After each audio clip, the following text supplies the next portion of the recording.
제목 같이 읽겠습니다. 전통이 아닌 말씀에 입각한 시풀처치. 오늘이 주보에도 잠깐 써있지만 교회 설립 5주년 기념 주일입니다. 저희가 이제 2011년 10월 10일 날 외우기도 쉽죠? 10월 10일 노회에서 정식으로 누송교회라는 이름을 인정받고 이제 교회가 시작된 지 딱 5년 되는 그런 주일입니다. 감사한 일이 아닐 수 없고요.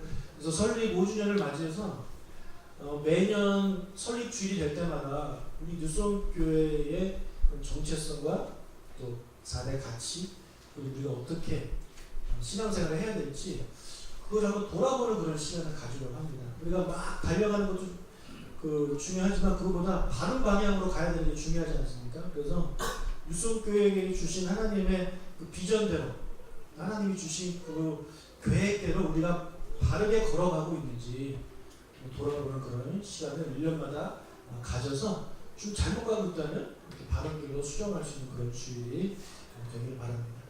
자, 뉴송교회의 이름은 시편 40편 3절에서 나왔는데요. 이거는 외워주시면 감사하겠어요. 시편 40편 3절 어렵지 않아요.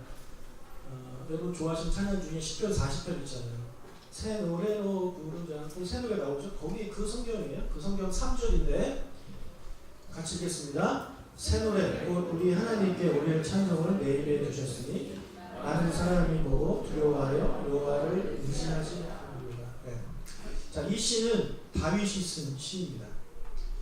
새 노래는 하나님께 올릴 찬양을 말을 하고 더 넓은 의미는 이제 예배를 말하죠. 또 하나는 어떤 의미가 있냐면 새 노래는 믿지 않는 사람들에게는 세상 노래 부르던 사람들이 하나님을 찬양하는 노래, 새로운 노래를 부르게 하고 기존에 신앙생활을 하던 우리들도 새 노래를 불러야 된다는 것입니다. 그것이 단순히 새롭게 나온 그런 노래를 말하는 것이 아니라 그 전에는 내가 슬픔의 노래, 아픔의 노래, 미움의 노래 그런 노래를 불렀던 사람이라면 이제는 사랑의 노래, 기쁨의 노래, 평화의 노래 이런 노래를 불러야 된다는 의미입니다. 여러분 교회를 오래 다녀도요 그 마음속에 기쁨과 평안이 없는 사람들이 너무나도 많습니다. 여러분 저를 보세요. 그럼 무슨 일 있으세요? 자, 그래서 우리가 교회를 다니면서 신앙생활을 제대로 하고 예수님을 알면 알수록 나아가게 되는 그런 변화가 있어요. 뭐냐면 기쁨이에요. 기쁨이에요. 어쩔 수 없어요. 이거는 기쁨이에요. 여러분 내 삶에 기쁨이 없어요? 교회 와도 기쁨이 없어요? 여러분 자기 자신 돌아보시라고 해요. 뭔가 심각한 그런 문제가 내 안에 있는 것입니다. 여러분 이 문제는요 내가 다른 곳에 간다든지 뭘 해서 바뀌는 문제가 아니에요. 내 스스로의 문제인 것입니다. 여러분 사도 바울이 그 감옥에 가서조차도 기뻐하라고 우리에게 그렇게 강조한 이유가 뭐냐면 사도 바울은 올바른 길을 걸어갔기 때문입니다. 그의 환경에서는 아무리 기뻐할 것이 없어요. 하지만 그에게는 기쁨이 넘치는 거예요. 여러분 우리의 삶이 그렇게 돼야 되는 거예요. 우리가 신앙생활을 오래하면 오래할수록 내 마음속에 기쁨이 넘치고 주님을 향한 사랑이 넘치고 내 마음에 평안이 넘쳐가야지만이 내가 그래도 바른 길로 신앙생활을 하고 있구나라는 그런 자기 점검이 되는 것입니다. 그것은 누가 웃긴 영상을 보여준다고 하는 기쁨이 아니고 재밌는 이야기를 들어다 보는 기쁨이 아니에요. 제대로 된 신앙생활을 하면 내가 새 노래를 부르게 되어 있어요. 기쁨의 노래를 부르게 되어 있어요. 저는 여러분이 좀 주일날 오실 때마다 얼굴이 좀 밝았으면 좋겠어요. 여러분 꼭 세상의 모든 걱정 근심을 다 지고 계신 분들처럼 찬양할 때부터 그런 얼굴을 하고 계시면 저는 눈을 감습니다. 저는 눈을 감고 하나님만 바라보고 노력을 하는데 좀 기쁨이 넘치는 그런 교회가 됐으면 좋겠습니다. 옆 사람 보고 인기 인사할까요? 좀 웃으세요. 무서워요. 그러면 좀 공명과학처럼 우리 앞에다가 여러분 몇 명을 좀 앉혔으면 좋겠어요. 앉혀가지고 제 기분이 어떤지를 목사님 저래서 맨날 저런 일 하는구나 보시죠. 우리 친구들은 무슨 말인지 알죠? 알아요. 앞에 가서는 알아요. 내가 무슨 말 하는지. 여러분 우리는 예배하기 위해서 하나님을 찬양하기 위해 지음받은 사람들이에요. 찬양하셔야 돼요. 이거는 기본 중에 기본이에요. 그럼 학생이 공부하는 게 기본인 것처럼 우리 교회 다니는 사람들이 하나님을 찬양하는 게 기본이에요. 여러분 제가 찬송가를 하면 여러분이 기쁘게 하실까요? 아니에요. 찬송가를 해도 안 부르는 사람은 안 불러요. 여러분이 아무리 아는 노래를 제가 준비해도요 안 부르는 사람은 안 불러요. 불러도요 얼굴에 기쁨이 없어요. 그냥 어떻게 보면 억지로 부르는 것 같은 느낌을 저는 받을 수밖에 없어요. 네. 그런 모습을 볼 때마다 저는 담임 목사로서 좀 마음이 아프고 안타깝습니다. 네. 그럼 도대체 어떻게 예배를 드려야 우리 성도님들 얼굴에 기쁨이 넘칠까? 네? 저도 다른 교회처럼 가운 입고 성가대 해가지고 이렇게 찬송가를 부르면 성도님들 얼굴에 기쁨이 넘칠까? 그런 고민들을 저는 심각하게 많이 하고 있습니다. 여러분 저를 보러 온 게 아니고 하나님 아버지 예배로 온 거잖아요. 그죠? 아버지 보러 온 거예요.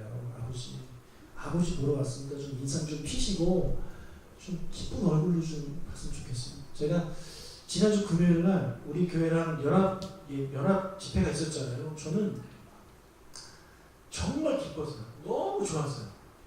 안 오신 분들은 참 안타깝죠. 왜냐하면 우리 교인들이 일을 많이 하시더라고요.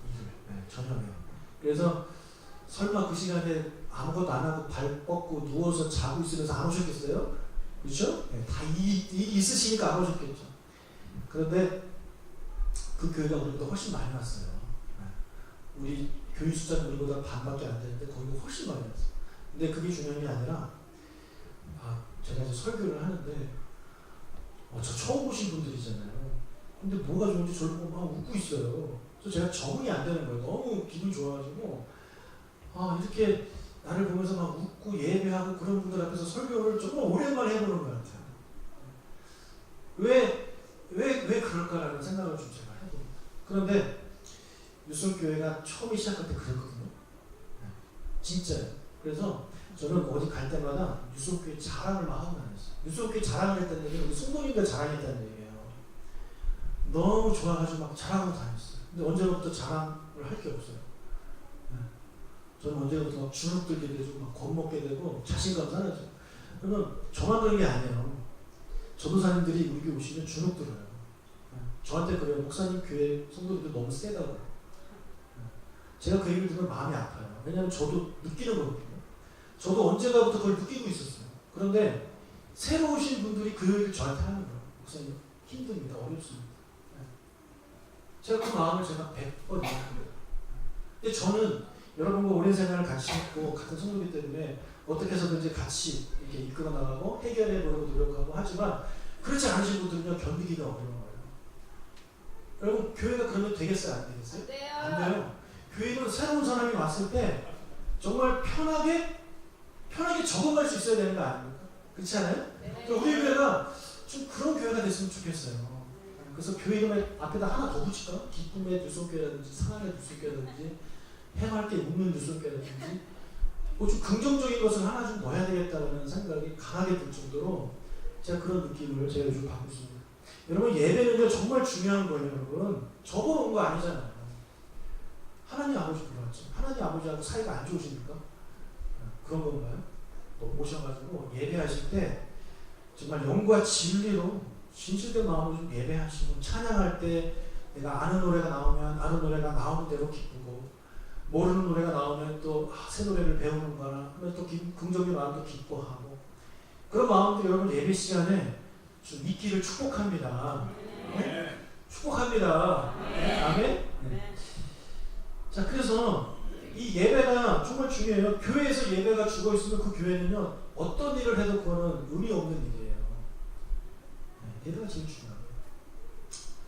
그래서 제가 늘 저 자신을 돌아보면서 내가 목회를 잘못한 것이 있는가 그런 생각을 늘 해봅니다. 여러분 기쁨으로 예배하는 우리가 됐으면 좋겠습니다. 네. 교회 올 때 뭐 마냥 기쁜 사람이 누가 있겠어요? 그렇지 않아요? 마냥 기쁜 애들은 유치부 애들 몇 명밖에 없어요.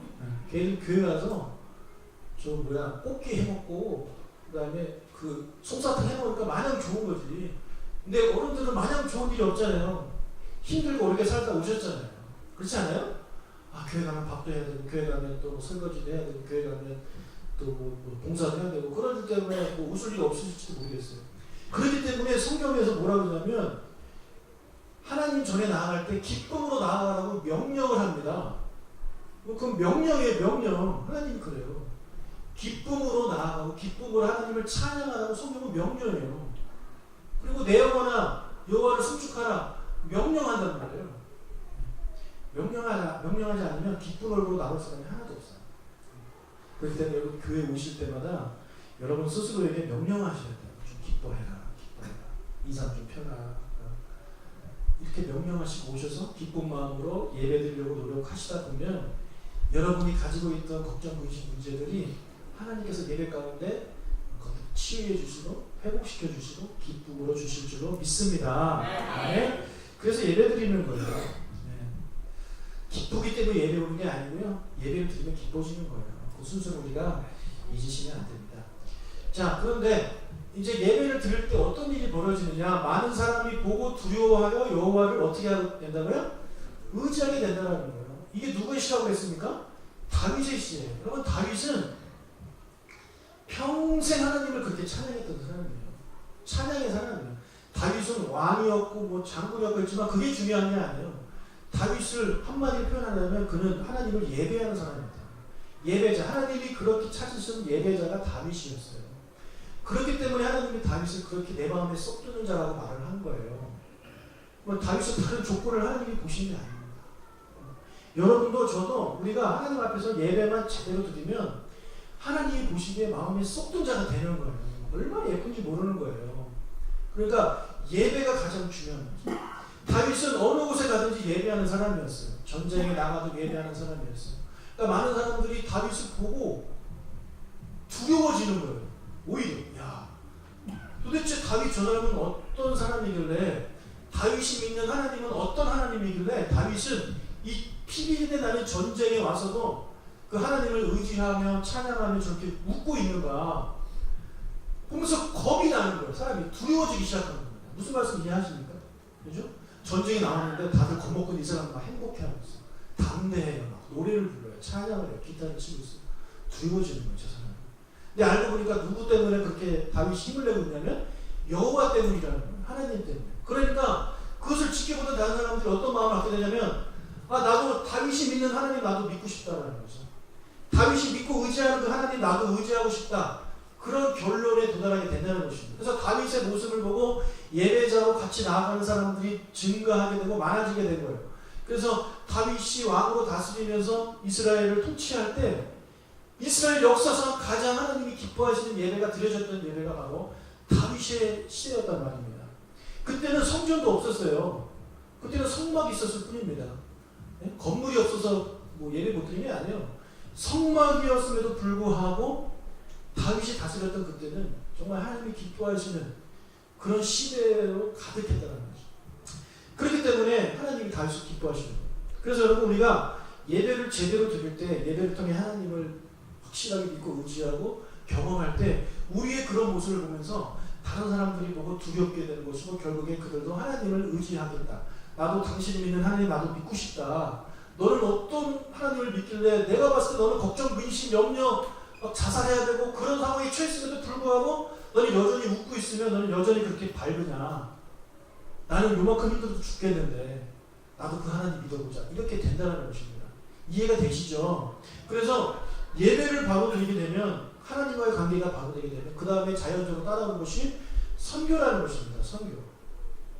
그래서 이 교회 이 시편 40점 3절에서 우리 뉴스홈교회 이름이 나왔을 뿐만 아니라 우리 예배 두 가지 가치 예배와 선교 이 2대 가치를 나오게 되었고 이 두 가지 사역을 가지고 이제 우리가 선교를 시작하게 된 거죠. 2012년부터 제주 선교, 일본 선교 이렇게 이제 하게 되었습니다. 그리고 현재는 우리가 매주 토요일마다 부천 선교하고 있고 또 연 4회 서산 선교하고 있고 연 2회 일본 선교하고 있고 또 우리 파송 선교사님 이제 어느 나라로 보내서 그렇게 일본 선교를 그 나라 선교를 하고 있습니다.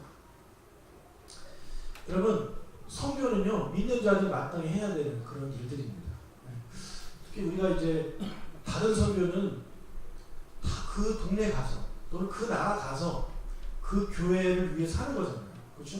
근데 우리 교회를 위해서 하는 선교는 부천 선교 딱 하나입니다. 또 다른 선교 있나요? 부촌 선교 하나예요. 여러분 부촌 선교는요, 부촌 선교 팀의 선교가 아니에요. 그 뉴성교회 선교예요. 여러분들이 좀 오셨으면 오셔야 됩니다. 오셔야 돼요. 오셔야 돼요. 매주 토요일마다 하니까 한 달에 한 번, 몇 분기마다 한 번, 최소 1년에 한 번 여러분 나오시길 축복합니다. 나오셔야 돼요. 나오셔야 돼요. 아멘 하십시다. 아멘. 네. 제가 좀 이제 좀 강하게 해야 되겠어요. 이렇게 해도 안 되고, 이렇게 해도 안 될까? 이렇게. 이건 아니죠? 이건 아닙니다. 이건 아니에요. 근데, 전도하다 보면 어떤 일이 벌어지냐면, 어제도 그랬고, 저번에도 그랬어요. 주일학교 애들, 그러니까 초등학교 애들, 중고등학교 애들이 교회에 놀러 옵니다. 전도를 하다 보면 애들이 놀러 와요. 여기까지 와요. 그래서 어제도 저 구경하고 갔어요. 저 구경하고, 그 다음에 와서 탁구 치고 갔단 말이에요. 그 전에는 아이들이 왔다 가고, 구경하고 가고. 근데 안타까운 게 뭐냐면 그게 끝이에요. 애들이 교회 왔어요. 그럼 누군가가 걔네들 붙잡고 뭐 얘기도 해주고 신앙 상담도 해주고 그런 고민들도 얘기해주고 그걸 같이 좀 시간을 가져줄 수 있는 그런 사람들이 필요한데 그게 아닌 거죠. 그냥 왔다가 잠시 구경하고 가는 거 너무 안타까운 거예요. 여기까지 왔는데. 근데 다른 분들은 막 전도해야 돼요. 일손이 부족한 거죠. 그래서 이 부분을 좀 우리가 좀 보완을 해가지고 교회까지 올라온 사람들에 대해서 좀 이야기 좀 하고 설명도 좀 하고 해야 되겠다라는 생각을 해봅니다. 근데 아이들이 너무 어리니까 내가 가기도 그렇고 좀 젊은 사람들이 아이들하고 좀 이렇게 좀 많은 아이들 청년들이라든지 이렇게 와가지고 같이 좀 해주면 아이들이 좋아하지 않을까. 그래서 교회에 다시 오게끔 할 수 있는 그런 기회가 되지 않을까 그런 생각도 해보게 됩니다. 그러니까 밖에서 전도하시는 분도 필요하지만 안에서 그런 아이들과 이야기할 수 있는 분들도 필요해요. 그래서 좀 관심을 가져주시고 여러분 선교하는 그런 여러분들이 되시길 주로 축복합니다. 네? 하나님이 기뻐하시는 일이에요. 선교는 매주 못 오시면 가끔이라도 오세요. 가끔. 자, 이것은 교회에서 하는 선교이고 여러분 개인적으로도 끊임없이 여러분 전도하는 삶을 하셔야 돼요. 그게 예수님께서 우리에게 주신 사명이기도 합니다. 그런데 내가 예배를 제대로 잘 못 드리니 선교는 꿈도 못 꾸는 거예요. 네. 그렇지 않아요? 내가 예배를 제대로 안 드리는데 나부터 믿음이 없는데 누구를 데려오겠어요? 그러니까 선교까지 못 가는 거예요. 네. 첫 번째 단계도 제대로 안 되는 거예요. 그러니까 선교하기 위해서는 여러분 먼저 성령 충만해야 되고 예배 가운데 은혜를 받으셔야 됩니다. 자, 이제 남을 전도해서 선교해서 이제 교회로 데려왔어요. 뭐 어떻게 해야 되느냐? 그 사람한테 하나님의 말씀을 가르쳐야 돼요. 교육해야 돼요. 훈련을 시켜야 되는 것이. 그리고 그뿐만 아니라 새로운 사람들뿐만 아니라 기존에 있던 분들도 재교육을 통해서 하나님의 말씀을 배우고 또 훈련 받아야 되는 거예요. 또 하나님을 제대로 예배하고 또 선교를 제대로 하기 위해서는 깨달음이 있어요. 내가 하나님을 더 알아야 되겠다. 내가 더 알아야 되겠다. 하나님을 알면 알수록 더 선교하게 되고 더 예배하게 되는 거예요. 이게 선순환이 오게 되는 거죠. 그래서 여기까지는 나와 하나님과의 관계라고 볼 수 있습니다. 이제는 새로운 사람과 내가 어떻게 해야 되느냐?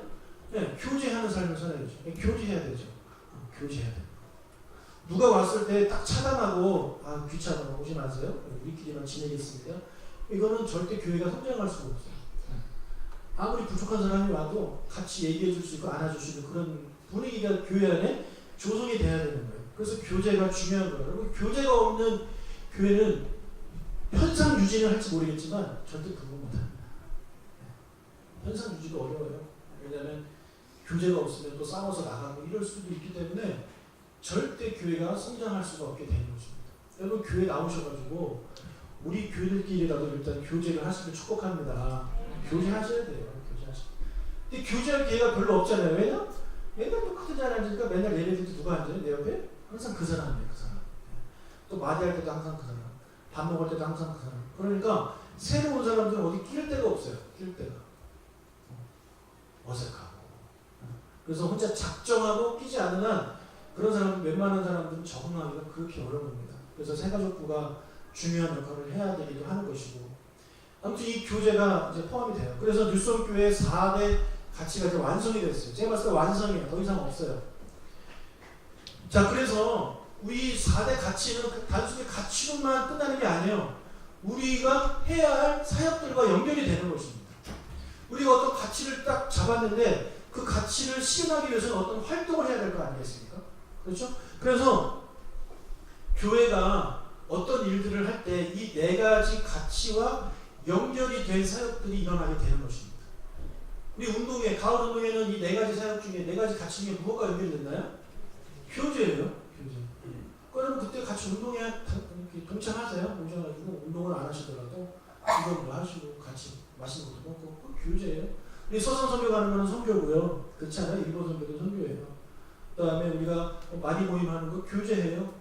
다 거기 들어가는 거예요. 이 네 가지 중에 들어가는 거예요. 그래서 만약 우리가 어떤 일을 하려고 하는데 이 네 가지 중에 아무것도 적용이 되지 않는다. 그건 교회에서 할 이유가 없는 거예요. 할 이유가 없는 거예요. 자, 바자회를 한다고 칩시다. 아나바다를 한다고 칩시다. 그런데 그 목적이 무엇이냐. 거기서 수익금을 가지고 우리가 지난번에 뭐 했습니까? 우리 선교지에 20만 원씩 쪽 100만 원 보내드렸잖아요. 네. 그것이 선교의 목적이라면 해야죠.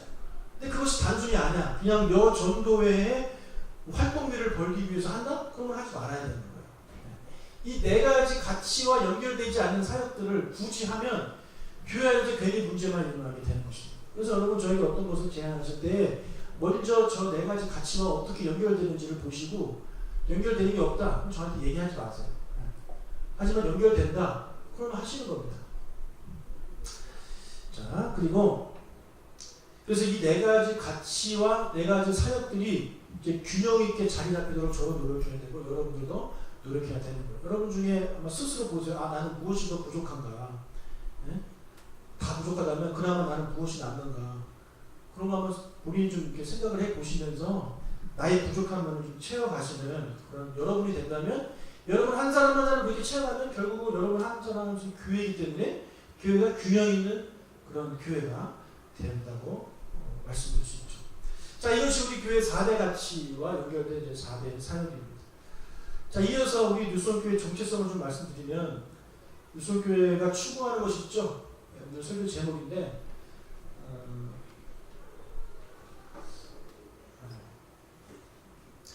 그 뉴스원교회가 추구하는 것은 뭐냐면 전통이 아닌 말씀에 입각한 심플처치예요. 이 심플처치를 한글로 어떻게 해야 되나? 간단교회? 이상하잖아요, 그죠? 뭐라고 해야 됩니까?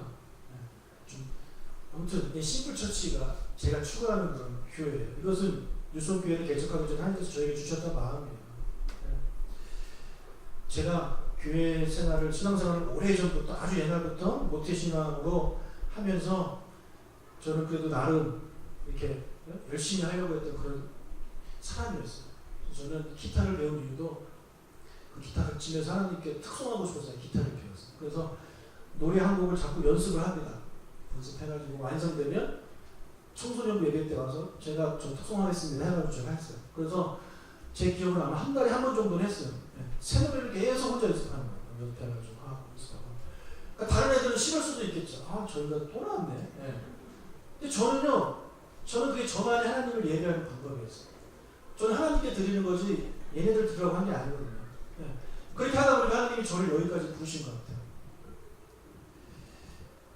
그러니까 저는 그렇게 좀 그래도 열심히 노력하고 예배 드리려고 했던 믿음 안에서 이제 잘하려고 했던 그런 아이였는데 그런 저에게도 이 장로교, 기독교가 너무 힘든 종교예요.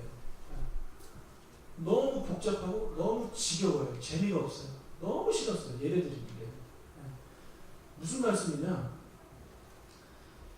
제가 지난번에 한 말씀드렸지만 제가 제일 싫었던 것 중에 하나가 성가대였습니다. 성가대. 저는 성가대는 이가 가립니다. 치를 떱니다. 성가대 너무 힘들어가지고. 왜냐하면 성가대 그 한 곡을 연습하기 위해서 연습을 엄청나게 갖다 봐야 돼요. 시간을 엄청 투자해야 돼요. 그래서 잘하면 괜찮아. 그래도 노래도 못해. 이렇게 노래도 못하는데 뭐 굳이 이렇게 해야 되는 거야. 그뿐만 아니에요. 성가대 안에서 참 이런저런 문제가 자꾸 일어나는 거예요. 그리고 그것도 그래. 근데 이제 제일 싫던 건 뭐냐면 성가대 가운을 입는 게 제일 싫었어요. 요즘처럼 뭐 예쁜 가운도 아니고 깨끗한 가운도 아니고 되게 더러운 가운인데 너무 덥잖아요. 그 당시에 에어컨도 없고 선풍기 하나로 한 3, 40명 이렇게 한 번씩 이렇게 은혜를 비춰주면 이렇게 선풍기 은혜가 올 때가 감사합니다 하고 가면 또 덥고 막 그랬던. 그래서 저는 위로들 다 벗고 가운만 입었어요. 가운만. 너무 더워가지고. 그렇게 예배를 드렸던 적이 있어요. 그런데도 예배가 너무 길고 막 지루하고 뭐 이렇게 순서도 많고 대표 기도는 왜 이렇게 길고 너무 괴로웠던 것입니다. 근데 여러분 저 같은 사람도 그런데 도대체 새로운 사람들이 그것을 견딜 수 있겠어요? 견딜 수 있을까요? 못 견뎌요. 못 견뎌. 견디고 견디는 사람은 나중에 이제 직분 받고 뭐 되겠지만 대부분의 사람들은 지겨워서 못하겠다. 그거 나가 떨어져 버리는 거예요.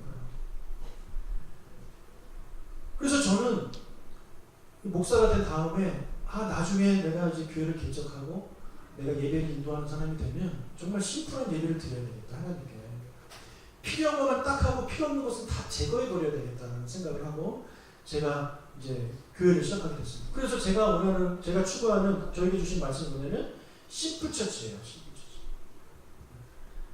하나님께서도 여러분 심플을 추구하십니다. 복음은요 복잡한 게 아니에요.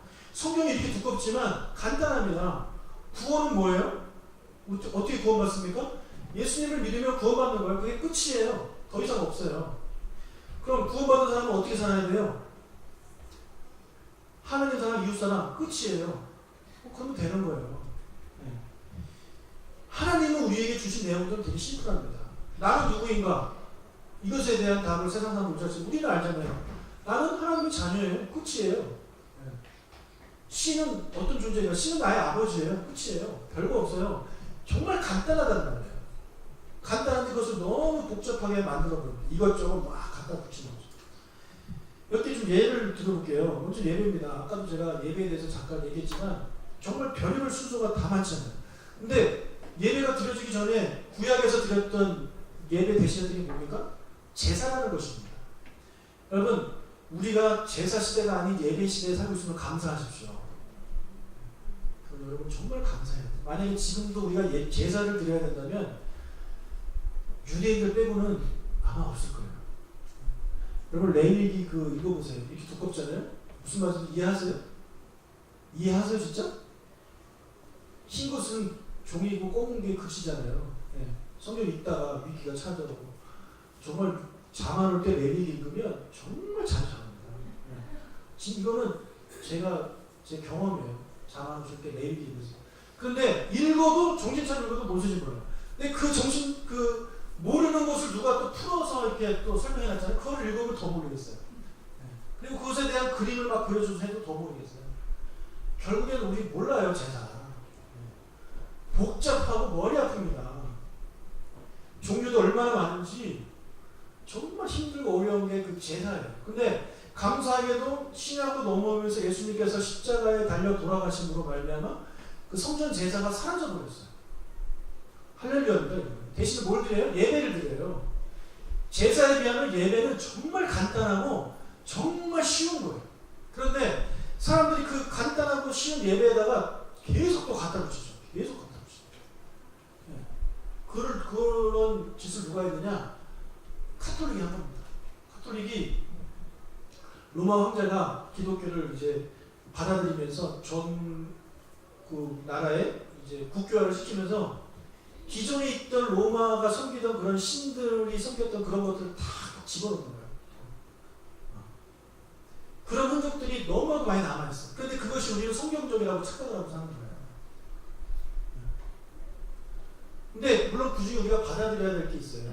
무조건 다 나쁘다는 건 아닙니다. 어쩔 수 없는 상황에 받아들일 게 있어요. 근데 우리가 굳이 안 해도 돼야 하는 것을 우리가 해야 되는 것처럼, 마치 그것을 안 하면 비성경적인 것처럼, 마치 그것을 안 하면 믿음이 없는 것처럼, 마치 그것을 안 하면 성경을 모르는 것처럼 본인이 모르면서 그런 생각을 한다는 거예요. 그래서 여러분 예배는 간단한 거예요. 예수님께서 우리에게 예배에 대해서 말씀하실 때 딱 두 가지 말씀하셨습니다. 영으로 예배해라. 또 뭐로 예배해라? 진리로 예배해라. 또 두 가지예요. 더 있나요? 아니요. 다른 그 여인이 뭐 장소는 어디서 해야 돼요? 막 그랬을 때 장소는 필요 없고 영과 진리로 예배하면 된다. 그게 끝입니다. 그래서 여러분 영과 진리로 예배하면 되기 때문에 어떤 형식으로 하든 중요한 게 아니에요. 중요한 게 아니에요. 우리 교회는 모두 없고 모두 없는 게 많죠. 그래서 저번에 한번 왔던 세신자분이 끝나고 갔는데 저한테 예배 끝난 거예요? 이러고 가시는 분이 계세요. 예배 끝난 거예요. 다른 거 우리 다 하니까. 여러분, 제가 그 추석이나 설날 같은 거 될 때 다른 교회들은 뭘 주냐면 추도 예배 이런 순서지 줍니다. 그래서 순서까지 다 적어주고 본문까지 다 적어주고 설교문까지 다 적어줘요. 지금 그거 안 드려요. 왜요? 그렇게 할 필요 없어요. 성경에 추도 예배를 이렇게 하라고 딱 정해준 매뉴얼이 없어요. 성경에는. 그냥 여러분들이 모이셔가지고 그냥 이렇게 하든 저렇게 하든 하시면 되는 거예요. 본문도 여러분이 성경 읽다가 감동이 되는 부분을 그냥 얘기만 해도 되는 거예요. 꼭 뭘 해야 되는 것처럼 어렵게 생각하고 목사님 이번에 우리 안 줍니까?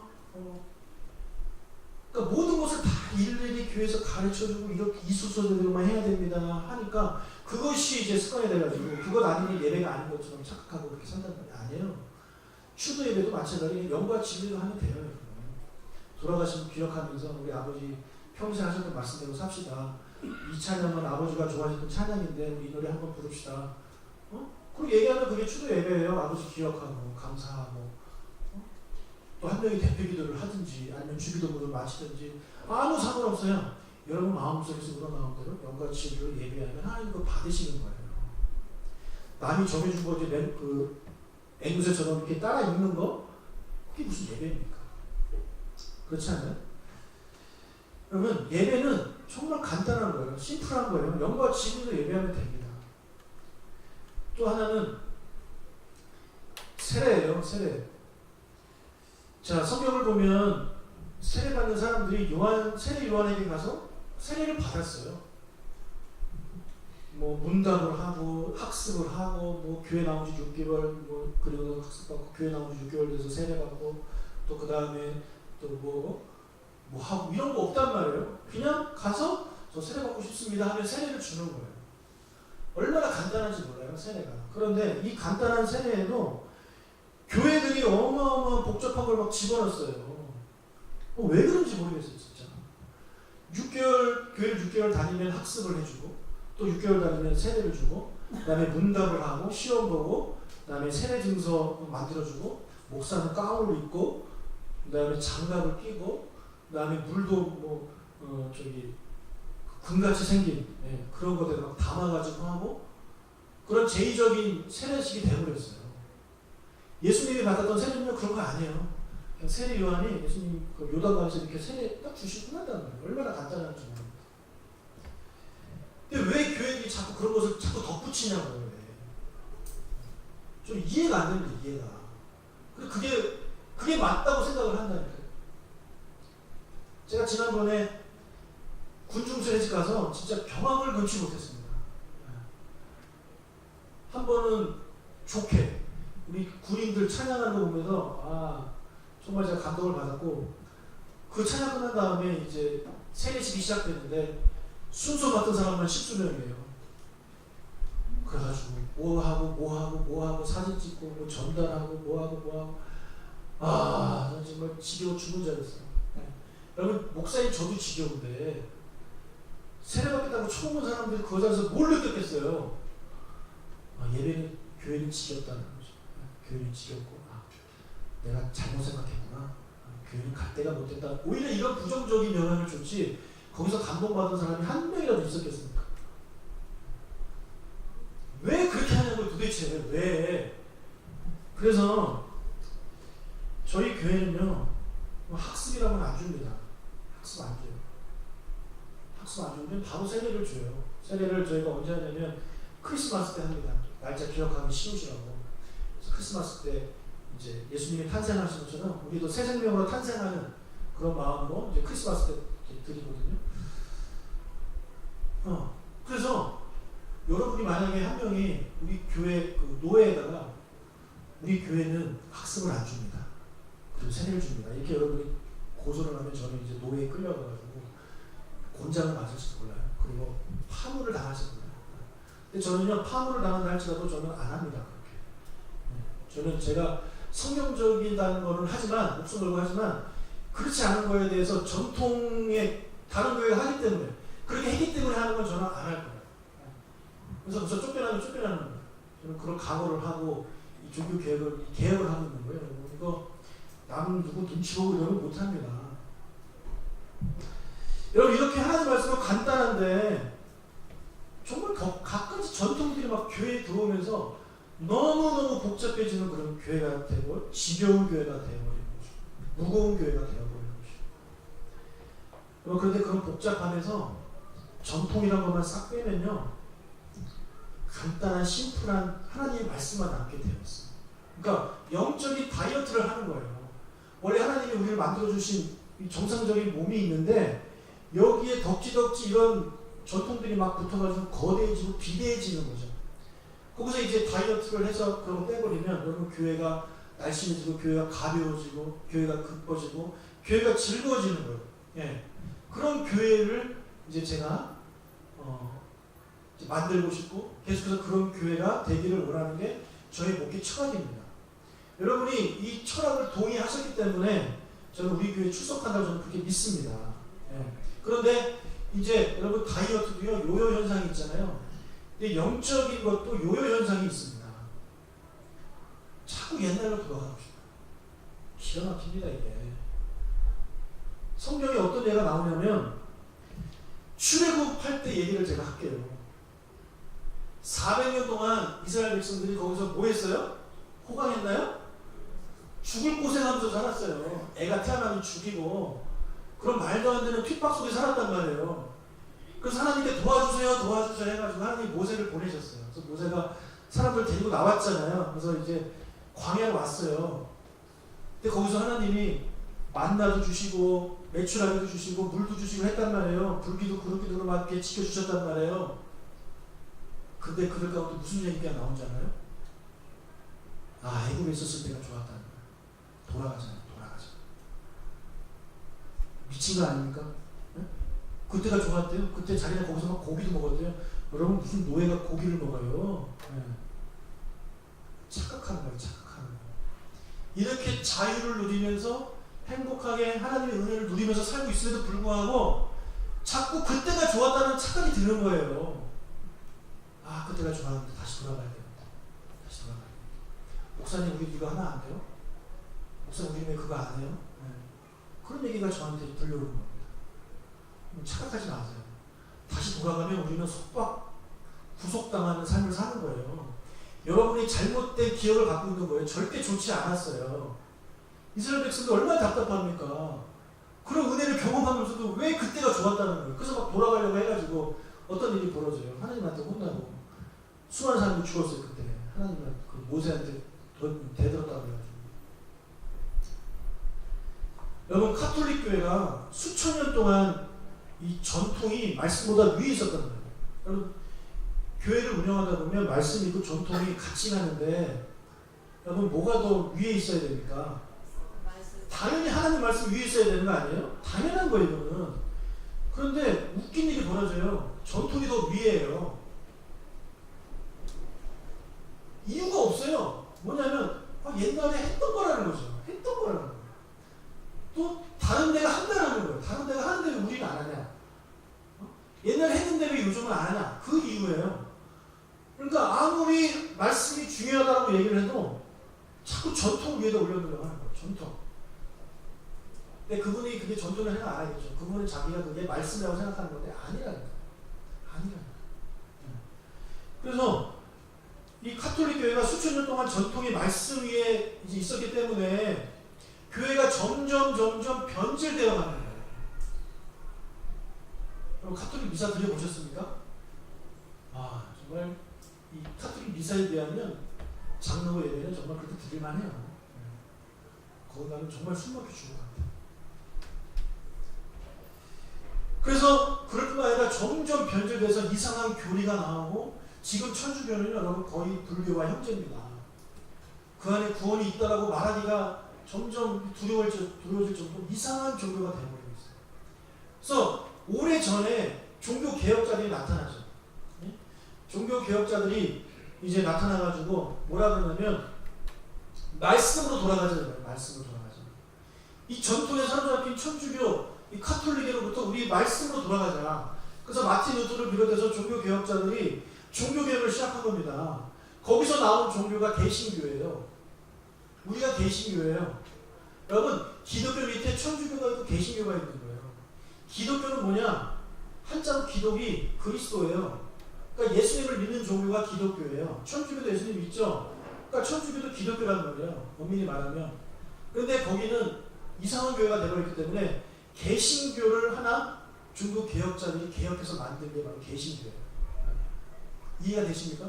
그래서 그들이 이제 종교 개혁을 하면서 말씀으로, 오직 말씀으로, 오직 은혜로, 오직 성경으로 이런 주제로 종교 개혁을 했단 말이에요. 그러면서 그들이 무슨 말을 했냐면 읽어보겠습니다.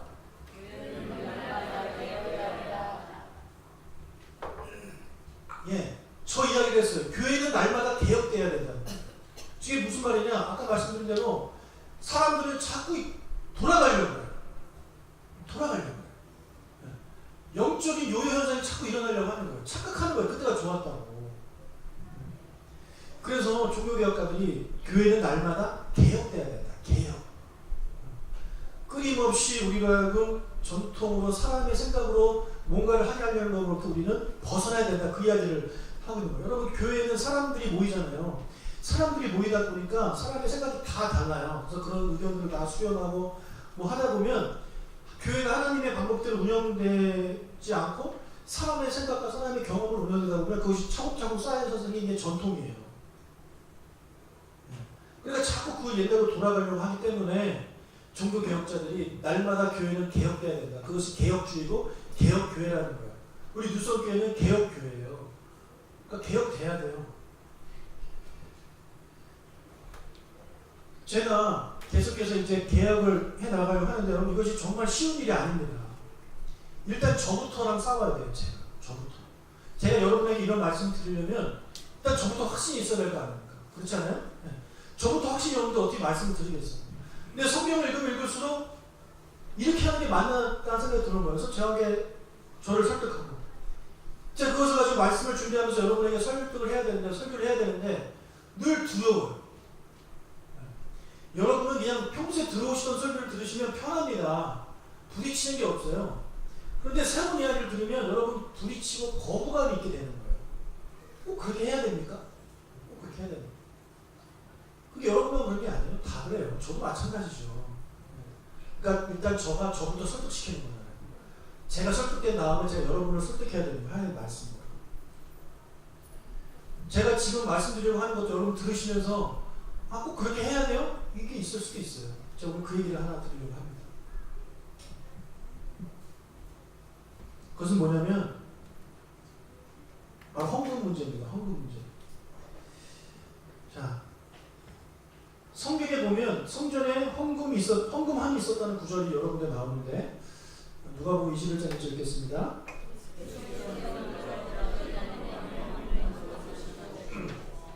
예. 그리고 나중에 가난한 과부도 헌금함에 헌금했다는 내용이 나와요.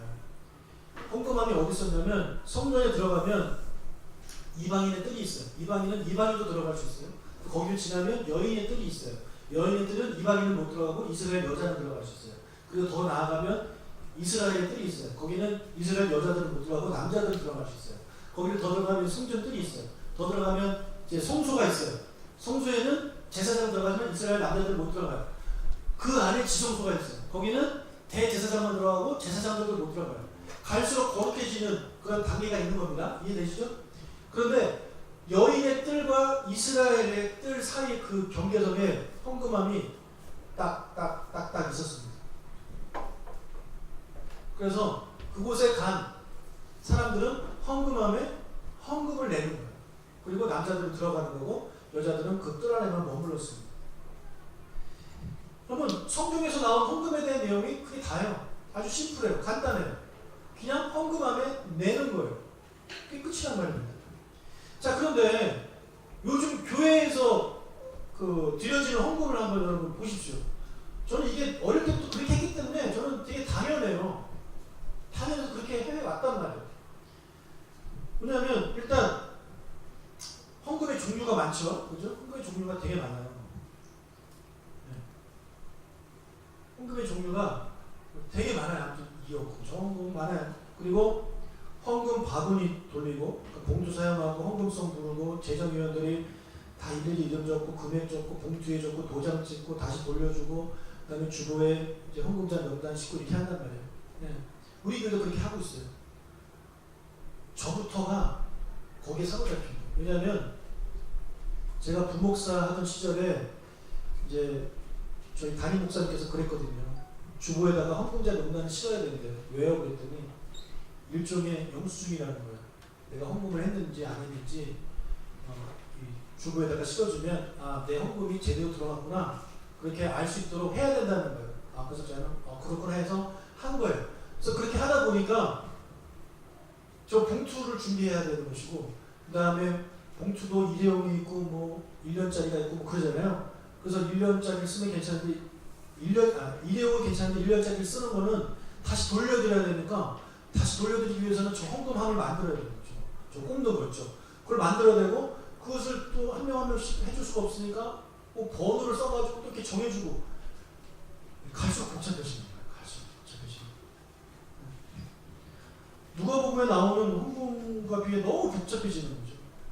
그냥 그 과부는요 헌금은 내고 끝났어요. 옆에서 누가 이게 뭐예요? 얼마? 이거 무슨 헌금이죠? 이렇게 적지 않았단 말이에요. 하나님께 드리고 끝이에요. 그러면 이것에 대해서 제가 오늘 성경이 말하는 그 헌금에 대해서 좀 이야기를 하면서 좀 헌금에 대해 영적인 다이어트를 좀 하는 시간을 갖도록 하겠습니다. 여러분 이렇게 복잡하게 되고 그렇게 된 이유에는요 부인할 수 없는 게 하나 있어요. 뭐냐면 헌금을 많이 걷어들이기 위해서 그렇게 하는 거예요. 헌금을 많이 걷어들이기 위해서. 우리가 부인할 수 없어요. 여러분 헌금 안에 내는 거랑 돌리는 거랑 헌금의 차이가 납니다. 왜냐하면 돌리면 사람이 누가 보니까요 창피해서라도 내요. 창피해서라도. 근데 저렇게 뒤에다 두면 그냥 들어오면 아무도 몰라요. 그러니까 차이가 분명히 있단 말이에요. 자, 먼저 헌금의 종류 좀 볼까요? 헌금의 종류가 참 많죠. 근데 제가 이 헌금의 종류에 대해서 제가 오래전에 설교한 적이 있습니다. 기억나실지 모르겠지만 제가 생각하는 하나님께 드리는 헌금의 종류는 딱 두 가지입니다. 두 가지만 하시면 돼요. 하나는 감사헌금이고 하나는 또 하나는 11조예요. 이 두 가지만 하시면 돼요. 다른 헌금 하실 필요 없어요. 싫으세요? 더 하고 싶으세요? 하세요. 네. 자, 두 가지만 하면 됩니다. 왜냐하면 첫 번째 감사헌금 얘기를 좀 할게요. 여러분 우리가 주일헌금 드리시죠? 네, 주일헌금 뭡니까? 도대체 뭐하는 헌금이 주일헌금입니까?